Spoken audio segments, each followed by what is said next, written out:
Hello, I want to talk to you about these terror attacks that's been going on in Britain. People in Britain are getting a rough deal here, and people are saying, we shouldn't blame the government, we shouldn't blame the police, we shouldn't blame the authorities, we shouldn't blame the security services. Well, I'm here to tell you different. We should blame the police, we should blame the security services, we should blame the government, but we should also blame all the liberals, all the PC crackpots, and all the hardcore left-wing activists who have made this possible. And I'll tell you why. If you dare confront any of these people, and I'm going to name some of them, I know people who have confronted some of these people. Some of my friends have confronted these people.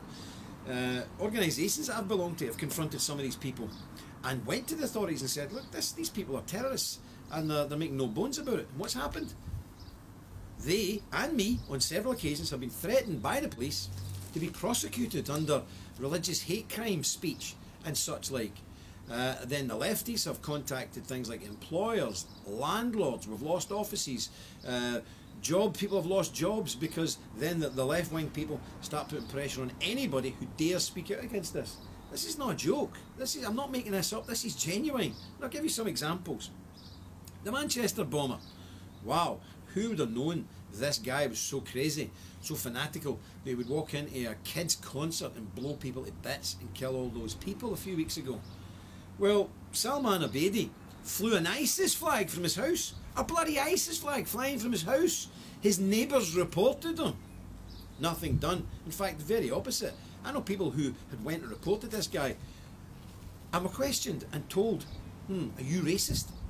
What is it with this racist thing? Islam is a religion, it's not a bloody race. There's millions and millions of white Muslims. I don't care what colour you are, whether you're pink with blue spots, it makes no difference to me. But if you want to kill women and children and innocent people in the streets of Britain, then it's a problem. And I don't care what colour you are.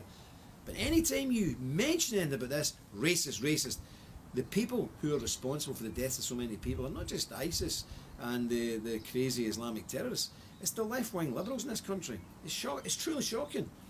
And we have a guy, Jeremy Corbyn, running for Prime Minister of Britain, who openly supported the IRA. And remember, the IRA blew up Manchester. They put a bomb in a bin outside McDonald's in Warrington and killed two wee boys, two gorgeous little boys, blew them, killed them. And Jeremy Corbyn defends them, and he could be the Prime Minister of the United Kingdom. It's frightening. Then we have the London killers, the guys who were running about knifing folk the other day. Who would have thought it? Well, everybody in the bloody country thought it. They were on a documentary called The Jihadi Next Door. I'm not making this up. People in America, Australia, Canada watching this, I ain't making this up. This guy was on a documentary in the park in London with an ISIS flag, telling people openly he's a jihadist and he's going to wage holy war. And he does. And he kills a load of people the other day. And people are saying it's not the police's fault, it's not the Secret Service's fault. Are you for real? If you get caught with a St George flag, an England flag flying from your house, you've got the police around questioning you, accusing you of being a far-right extremist. You've got Labour members of Parliament saying people who fly England flags are potentially far-right extremists. You have the old Labour spin doctor the other day saying Brexiteers are just as bad as ISIS. This is the PC, liberal, left-wing, libtard, snowflake, mental case lunacy that's going on in Britain that's leading to people being killed. And I want to tell you something else about this guy. This guy who was on the jihadi documentary, he was Quram Butt.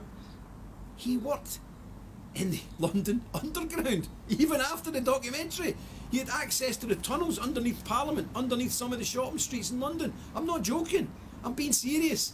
He was on a documentary as a jihadi, and he was still working for the London Underground. And remember, we had bombs in London Underground that killed 57 people a few years ago. And then we have another guy called Yusuf Zagba, who was a foreign national. I think he came from Italy originally, but he was an Islamic terrorist. He already was on a European terror watch list, and he was so severe, Syria refused him entry. Syria, where there's a gigantic war raging, they wouldn't let him in. Well, you're not coming in here. He was allowed into Britain, and he was one of the guys involved in this killing of innocent people the other day in London. And we don't blame the police, we don't blame the security forces, really. And remember this, 1/3 of the budget of the security services in this country dedicated to combating terror is aimed at right-wing extremists. I do not know any right-wing person in Britain plotting bombs I don't know anything about that. This is ludicrous. Does anybody... Okay, you've got EDL on the street, a couple of skinheads drinking beer, shouting and bawling. They ain't planting bombs, they ain't planning and murdering people, blowing tubes up, stabbing people. It's nonsense. 1/3 of the budget is used looking at people like me, because I'm a conservative Christian and I'm against Islamic extremism and against many other things. And finally, I want to say Donald Trump hit the nail right in the head with this. Sadiq Khan, the mayor of London. He's saying you just have to get used to terror. It's part and parcel of living in a big city. Really? Budapest doesn't have this problem. Many cities across the world don't have this problem. Why? Because they don't have a big Islamic problem. We have to say this. I've said it. No doubt I'll get a chap at the door and the police will be questioning me about racially motivated hate speech. And remember, Sadiq Khan, the mayor of London, is the same guy back in 2002 who vociferously defended convicted terrorists and was most upset. He said it was a stitch-up by the state. There was no evidence against these people. This is the mayor of London. This is the guy who says he's open, balanced, honest. He's totally against all this. Have you seen him coming out yet and really attacking Islamic fundamentalism and the problems? No, he just says, get used to it. It's part and parcel of living in a big city. Well, you know, I've lived in Budapest. I've lived in Belgrade. I've lived in cities all across the world. I've never seen this problem. The only time I see this problem is in cities where the liberals are in charge and the Muslims are running rampage. That's the reality. Folks, this ain't no joke. This is real. And I can assure you, people like me, only last week, a national paper called me scum. Scum. Right across the page. Why? Because I was trying to keep terrorists from entering our country illegally. I was working with the authorities. I was informing the authorities. And a national paper right across the page said, scum. This is part of the intimidation tactics. If you dare speak out against the people who are trying to slaughter you, you are labelled a racist. Well, me, I'm fed up with it. It bounces off me. I'm used to it.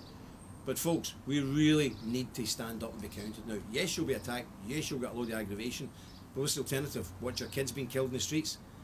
Men of Britain, grow a set. Stand up. Speak out. They call you a racist. Who cares? Let's defend our loved ones. God bless you.